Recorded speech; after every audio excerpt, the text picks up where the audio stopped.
Let's get started. Welcome to this, I'm hoping, okay working presentation. So, for those who have not noticed, it's going to be very hard to see this without glasses. If you have dual color lenses, it's going to be kind of weird, trippy, probably. For those that have black lenses, that's only two of you, it's probably going to look very purple because I just colored in other lenses, so it's like, yeah, enjoy. But it's basically a different view of the world. It's how people with color disabilities tend to see them, mostly color blindness. And it's one of the things that whenever we talk about accessibility, it's one of the things you often hear. Like, oh, accessibility, that's just colorblind, just do the contrast. So today I'm hopefully going to go through it with you and show you what impact actual visual disabilities can have. Well, before we start that, a little bit about me. Half of you see the blue side, half of you see the red side. Some of you don't see anything, or both, whichever. I'm Drazen Jankovic. I'm a full-stack developer. Broadest sense, I've done everything from MySQL databasing to front-end development and UX research. 16 years of experience in the field. I'm specialized in accessibility, and also in the broadest sense, both research side and all the way to front-end implementation and robotics implementation. So, don't know those things. Love cosplaying, so I'm currently fully working on an Iron Man outfit. Love manga, anime, so that's why the love for making robots and things like that as well. How did I get into accessibility? About 10 years ago, a little bit over, I got diagnosed with leukemia, and because of that, I got put into a bio-containment chamber for 4 months. Nobody gets in, nobody gets out, not even air. So, it was kind of boring. And they gave me a PlayStation 3 and said, like, here, you can at least use the internet a little bit on it. Because of that, horrible experience, having to use a controller to go on the internet. I basically decided I can do this better.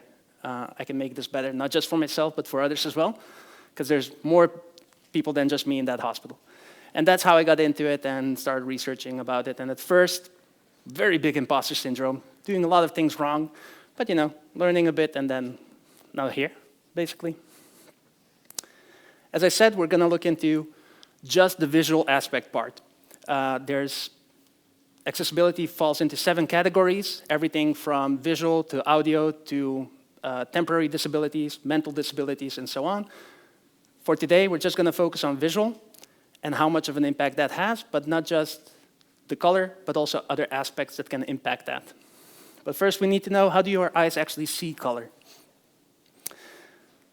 You have these cool little things in your eyes called rods and cones, and then comes the light wave, and that hits them, and it will show you. The rods, they enable us to see light and motion. So if I do this, it's because your rods are doing their thing.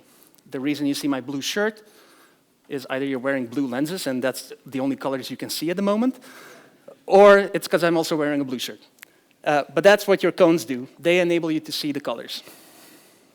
Now, when we take a look at, in nature, how this all takes place, the following few comics directly stolen online, because I can't make this better than what this artist did. It's from the oatmeal. You have dogs. Dogs can see, often it's said like dogs see just in grayscale. But actually they see in green and blue, and because of that they can also see yellow. So their world is kind of weird. Almost like the Frontmania jungle part up there. That's how they basically see that world. We humans, we have a third one. We have red, and because of that we get to get more combinations of colors. Combining red and yellow that you get from combining blue and green. You get orange. Red and blue gives you purple, and so on. Add that with the lightness from the rods, and you'll get different hues, like pinks and so on. Then we get butterflies. They have 2 colors we have no name for. We don't even comprehend what that is. Indeed, not fair. Imagine the color choices you can make every day. And often it's thought like, yeah, that's like the perfect animal in the world for the colors. Who here thinks there's animals that have more than 5 different color receptors? Just one person? 2 people? Who thinks they have more than 7? More than 10? More than 15? 1, 2 people over there? All right, all right. The true champion of color vision, the mantis shrimp. The mantis shrimp sees 16 different colors that we have no names or concepts for. We have no idea. We think it's probably infrared and ultraviolet, and everything else is a mystery. Like 0 idea what it is. So, indeed, imagine how they see the rainbow with different colors that we don't have names. We don't know what they are. Very simple. So how does all of this lead to color blindness, and why am I making you wear glasses? Well, very simple. You have color blindness comes in 4 types. We're going to go over them in a moment. Basically what it happens is you either have missing cones, or they're not working correctly, or they're too close to each other. So the light wave can hit both at the same time, giving you a false sense of color. It's often a genetic disorder, and it's passed through the X chromosome, which is why 1 in 7 men have it, our fault, and only 1 in 200 women have it. Don't worry, the women get us something else different. You'll see it in a moment. If you can choose between color blindness and what's on another slide, you're going to choose for color blindness, trust me. Regular vision. The following things are simulated with Coblis. It's an amazing tool to simulate various forms of color blindness and blindness and how people perceive colors on your sight. Then you get deuteranopia, you're missing green.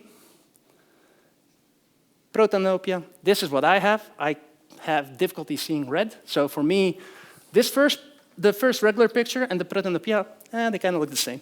So I'm hoping there's actually a difference on these pictures, because to me they look kind of the same. Tritanotopia, you're missing blue. And then this is what the glasses do for you. They're giving you monochromancy, and which is basically another word for it is achromatopsia. It means you're missing every color, you're only seeing in a certain spectrum. This is 10.2 million colors. This is what your eyes can individually distinguish. Every single one of these pixels, your eyes can recognize these colors at any point. If you have red glasses, how many colors do you see? Give or take. What's the color here? Here? And? No, 2 purples. Okay. And if you have blue, what do you see? For blue lenses, it's probably from up to down. Yeah. Yeah. So if you're wearing red colors, red tinted lenses, what's happening is you're seeing a scale from basically black to red here, because all of your white color is being replaced with red. If you have the blue lenses, the top is blue and the bottom is green. And there's no other colors here. So you don't see the pinks, you don't see the oranges, you don't see anything else, just those hues. So let's do a quick test. You can have your glasses on or off for this, whichever.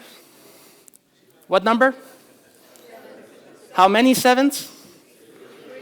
There's a few people going like, yeah, 7. So clearly 7.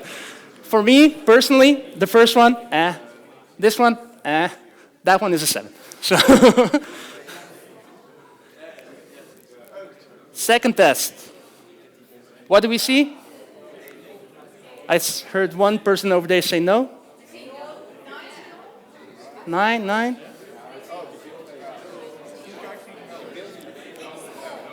XO. So, who here says no? Oh, that's... Do I have a room full of statistical anomalies? Because it's correct, you should see no. If you are colorblind, you should see no. In any other case, you shouldn't see anything. So, the 1 in 7 and 1 in 200 is a little bit off. Did I just get everybody here in the same room, or? Okay, so this is what's known as Yep. This is what's known as a reverse Ishihara test. Basically, if you're colorblind, it doesn't matter what type of color blindness you have, as long as it's mild or above, you'll kind of see the word no. Let's have a little fun fact. Because, hey, even though you're colorblind, people who have color blindness, they actually see better things that are camouflaged because you only see in just a few hues, so if something moves, it's way easier for you to spot it. The research was done in 1940. So, yeah. So that's why if you're good at shooters and you're colorblind, it's probably because you see things slightly better. A little fun picture for people. If you have red glasses, there's a different sentence under here for you than for those with blue, first of all. Those with blue lenses. Sky, what color?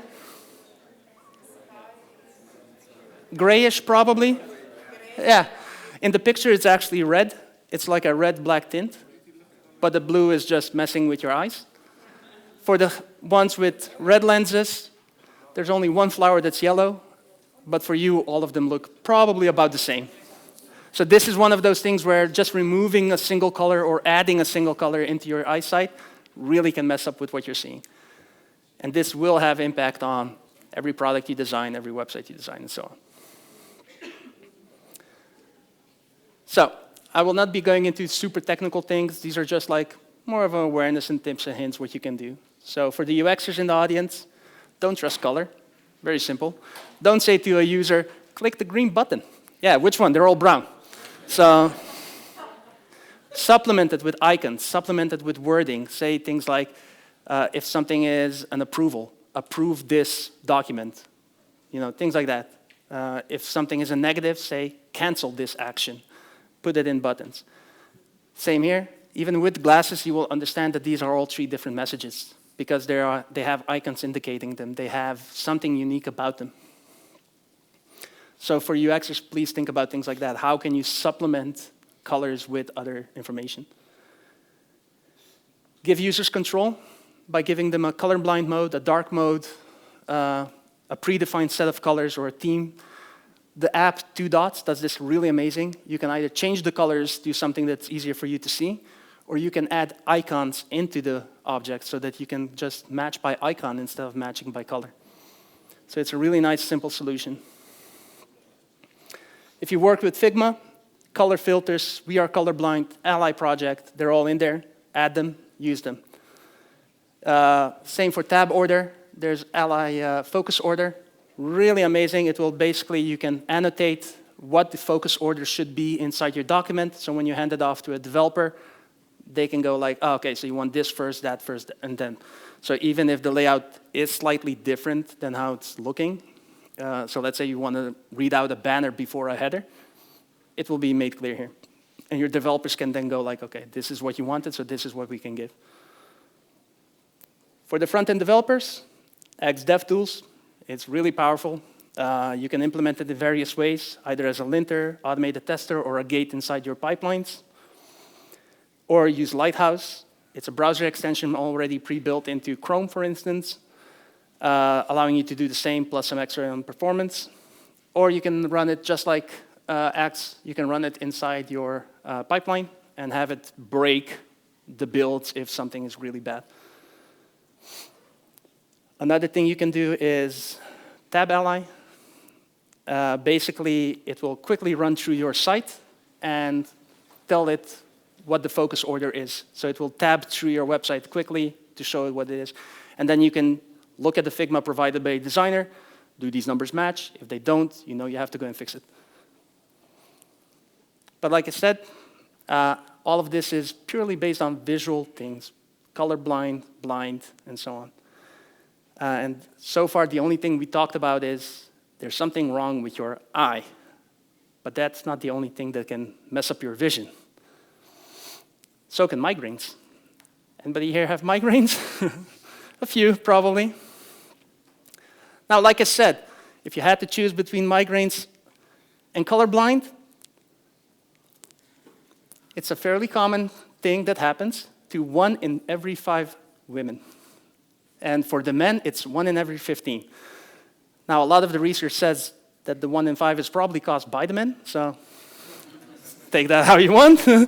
But yeah, but basically it's a heavy headache on one side of your head, most likely, and what it tends to do is the following. You get a blind spot. In my case, I'm completely blind on my left side when I get a migraine. I don't feel anything on my left side. So if I had to then go quickly to a medical website, I'm screwed because everything is normally on the left. But when I take a look at my pills for my migraine medication, the logo is on the left, but all of the important information is on the right because they figured out that most people have a blindness on their left when they have a migraine. So they put everything on the right side, just to make it a little bit easier to take your meds. Solutions from a UX point of view. Limit movement. Think of brightness. Think about how often is something flashing on the screen. That's about all you can do because migraines can happen to a lot of reasons. From a front-end solution, yeah, there's something you can do about it. It's basically, you cannot prevent it, first of all. If somebody's going to have a migraine, they're going to have a migraine. It doesn't matter how optimized your view code is or whatever, they're going to have a migraine. So what you can do is give them at least an option that they can continue where they left off. If they were busy, they're going to get a migraine, give them a save option or give them something that can pause their session for a moment and they can come back a day later or whenever. It's the only solution, by the way. If you're tired, eye fatigue, well, most of us know this. You've been students, so burning eyes, itchy and red eyes, things like that. Eye discomfort, double vision, blurry vision. If you get too tired, what your body does is thinks, oh, you need a little pep up. Let's add some adrenaline. When you get adrenaline, it gets put mostly behind your eyes, pushes the eye slightly forward, and your vision goes, floop, just blurs out. What kind of solutions are for that? Simplify flows. Most people after work, they don't want to go to your website and then have to go through this whole banking process or whatever, like very complex process. So see how you can simplify those flows. Is every field in your form, is it really that important? Or can we just pre-fill it from other data that we have? Automate it if it's possible. Like if you can make a one-click link that does these things for you, do it. Think of shortcuts. With that, I mean both keys and form skipping, as I said. If I'm logged into your website and I go into, for instance, I want to purchase something, I go to the shopping cart, and the shopping cart asks me for my name, my address, things like that. It's like, but I'm already logged in. You have that information. Why do I have to fill it in separately? Just give me a button that says, confirm this address or change it. And then I'll fill it in if I instead change it. Things like that will help a lot. When it comes to shortcuts, it's almost never used actually on the web, but when you take a look at Figma or Excel or whatever, you can press Alt and then a key and it will drop down the menu or do an action like Control-C, Control-V does, things like that. You can do that for the web as well. You can set what form field responds to what combination of keys. And you can increase productivity of people with that, or for people that are tired, it will just simplify things for them. If I can press Alt-N and it takes me to the name field, that's already easier.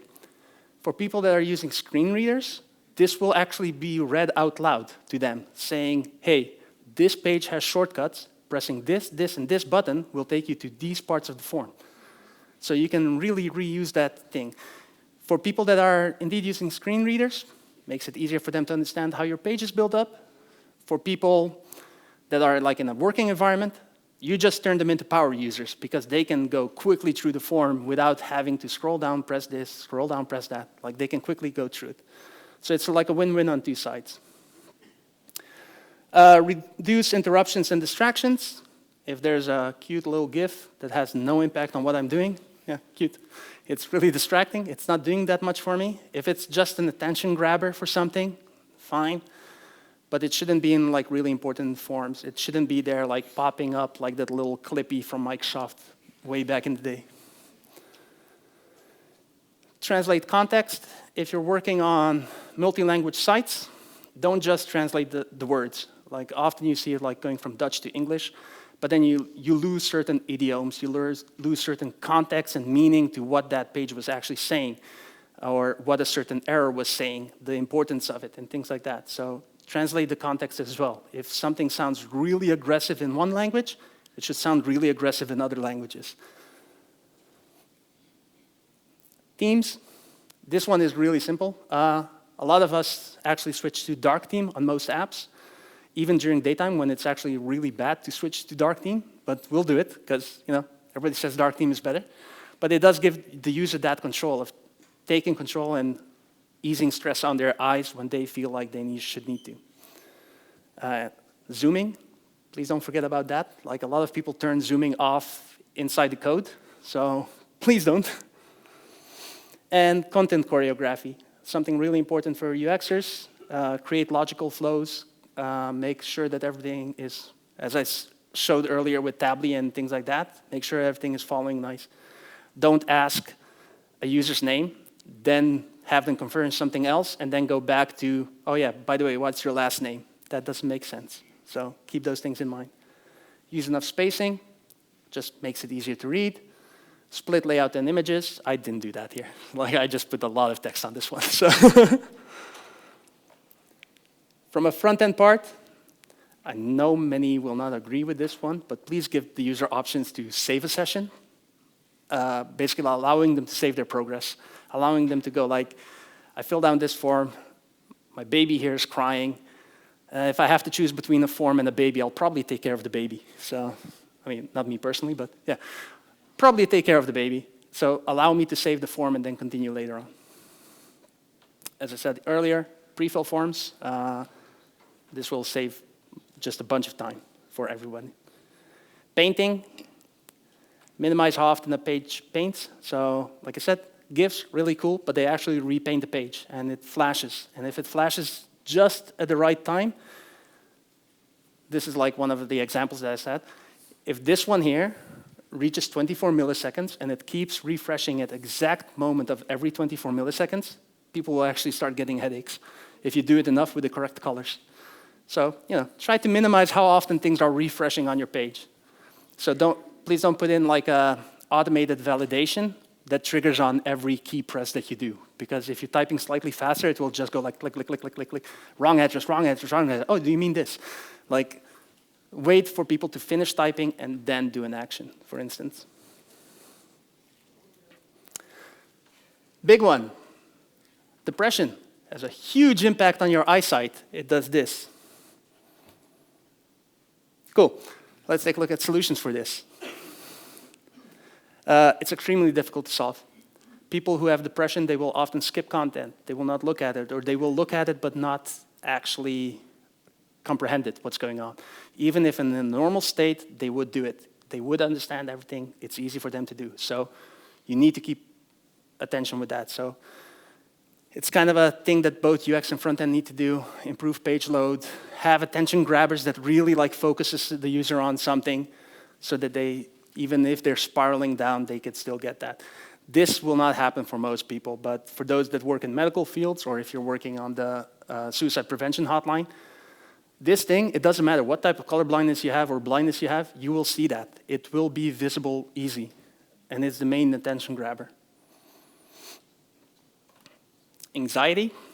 Who hasn't had a good dose of anxiety once in a while? We already saw it. If you're anxious, nervous, adrenaline builds up behind your eyes, starts popping your eyes a little bit forward, starts blurring your vision. By the way, I'm simplifying some of these really complex medical things by saying popping your eyes forward. It's not that easy, but So if anybody here is studying medicine, please don't shoot me.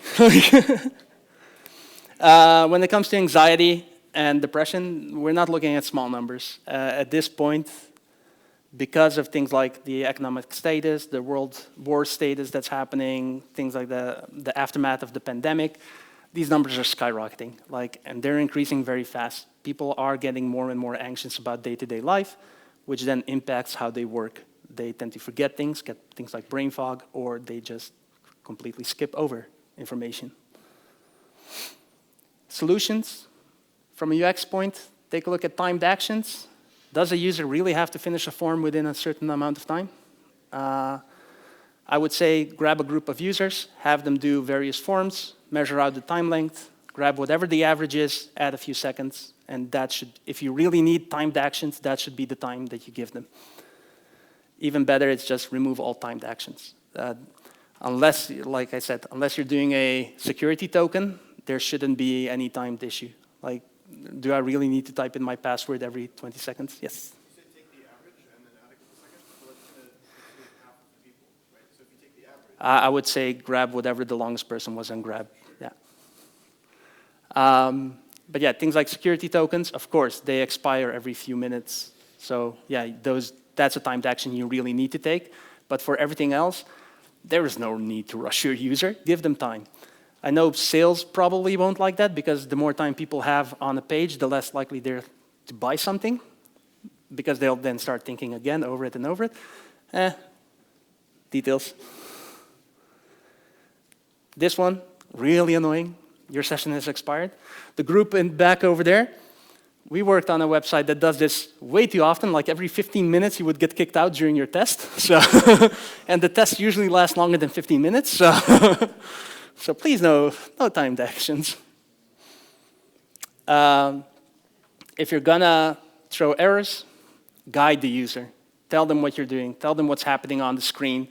Try the choreography with the form flow, or explain to them if something went wrong, what went wrong. Do they have to wait? Like, don't make them feel like they're the bad guy that they did something wrong. Because most of the time it's the server that failed somewhere. So say something like, oh, you know, this error happened. Please try again in a few minutes. That at least gives them a follow-up action and also eases them out a bit, like, oh, you know, it wasn't my fault, something went wrong over there. Even if it is their fault, like, that happens a lot as well. So again, forms should be easy to understand. The main goal is prevent failure.